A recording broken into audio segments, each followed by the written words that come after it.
మీ జాతకంలో మీ వివాహము ప్రేమ వివాహమా లేదా పెద్దలు కుదిరించిన వివాహమా? ఇది ఎలా తెలుసుకోవడం? రండి, దాని గురించి పండిత్ దినేష్ గురూజీ గారు ఏమంటారో తెలుసుకుందాం. గురూజీ స్వాగతం.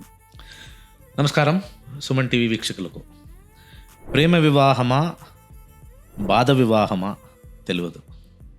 చాలా పేరెంట్స్కి మా పిల్లోడు లేకుంటే అమ్మాయి ప్రేమ వివాహం అయితే వాళ్ళ జీవితం బాగుంటుందా అన్న ఒక క్వశ్చన్ మార్క్ ఉంటుంది. జాతకములో రాసి ఉంటుంది ప్రేమ వివాహమా లేకుంటే అరేంజ్ మ్యారేజా అని. చాలా ఇంపార్టెంట్, దశాభుక్తులు రావాలి. తర్వాత అరేంజ్ మ్యారేజ్కి 7th house 2nd house link ఉంటుంది.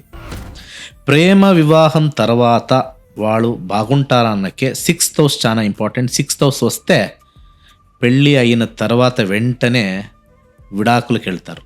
జాతకం ఫస్టే మనము నేర్చుకుంటే, మన జాతకం మనమే నేర్చుకుంటే ఈ వివాహము ఫలిస్తుందా లేకుంటే లేదా అని ఈజీగా తెలుసుకొనొచ్చు కేవలం 15 డేస్లో.